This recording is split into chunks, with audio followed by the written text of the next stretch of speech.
Salut, c'est Céléa, j'espère que ça va bien. Alors, bienvenue au Dimanche Tarot,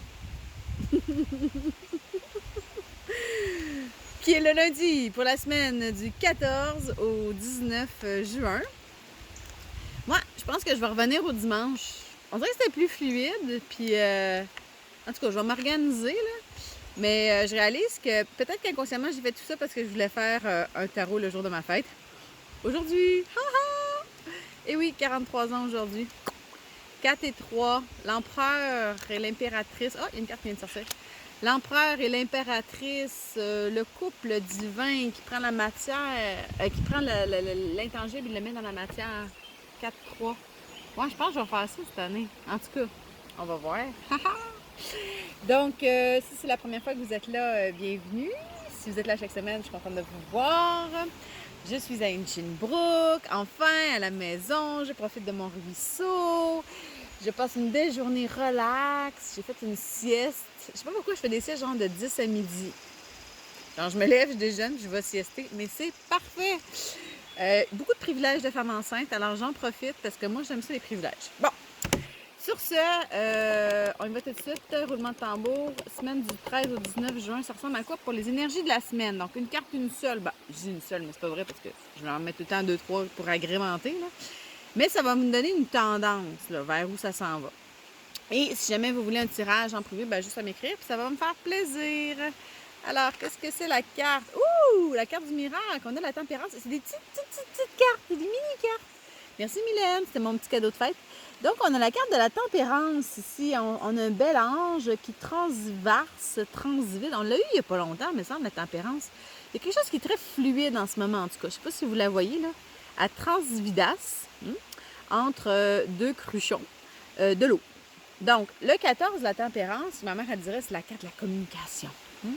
Donc, et c'est vraiment la fluidité de l'un à l'autre. Puis là, tantôt, je parlais du 43, de l'empereur, l'impératrice. C'est un peu ça aussi, tu sais, la fluidité dans comment, tout ce qu'on reçoit, puis comment on le met dans la matière. La fluidité, j'appelle ça la ligne, la fameuse ligne, là, où est-ce qu'on se situe, tu sais, pour pas tomber dans la rigidité, parce que à partir du moment où on est dans l'immobilité, on est mort, OK?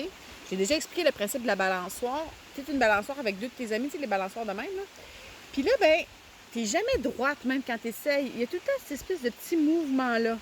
Donc, la vie, c'est le transvidage. C'est de passer de l'un à l'autre.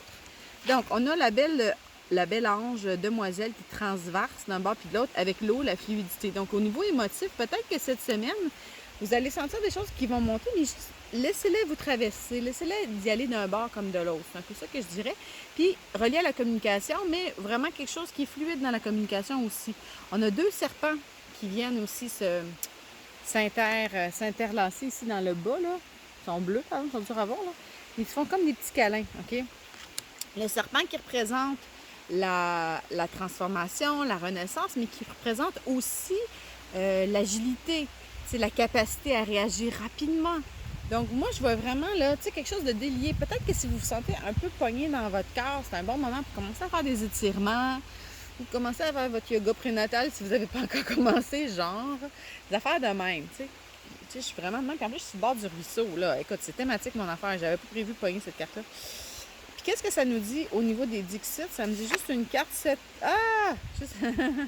juste une carte cette semaine. Donc, on a la petite fille qui berce la grand-mère. Donc, on parle encore de polarité, de passer de l'un à l'autre, tu sais. Ça, on est quand même dans le non-conventionnel. C'est la petite fille qui berce le bébé grand-mère, mais on a le mouvement, on a le balancier. Fait qu'il y a quelque chose de dire de vous laisser prendre soin par votre enfant intérieur. Peut-être que votre enfant intérieur, votre petite fille, votre petit garçon, peut vous apporter des pistes pour comment bien prendre soin de la grand-mère, de la sagesse qui est en vous. Parce que dans le fond, la sagesse, là, ça vient de notre enfant intérieur. Quand on est déjà full sage. Oh, c'est drôle cette affaire-là. C'est comme si j'avais un... Voilà. Je l'ai un look rétro, mais ça va plus un look pompon, en tout cas. Donc, la sagesse est déjà dans l'enfant. Tu sais, comme en ce moment, ma fille est déjà probablement plus sage que moi. Puis, c'est de réussir à s'enlever du chemin pour laisser cette sagesse-là émerger, puis de transverser entre l'un et l'autre, entre la petite fille et la grand-mère. Puis, souvent, une grand-maman Puis un enfant, ça va connecter beaucoup parce qu'ils ont ce niveau de pureté-là, d'accéder... Oh, allô? Une grosse mouche. D'accéder directement à l'essentiel. Fait que voilà, la carte du miracle, des communications, du transvidage, de la fluidité. Écoutez votre enfant intérieur. Je reviens souvent avec ça, mais ça, je veux dire, je peux pas faire autrement. Parce que c'est elle qui va savoir prendre soin de la petite mamie. OK? Puis la mamie, c'est la sagesse, la grand-mère. Elle laisse pas au pyjama avec des ananas, puis des bananes, puis des cerises. C'est cool, j'aime bien le tutti frutti. Alors voilà, plein d'amour, plein de soleil. Puis on se voit dimanche prochain. Bye!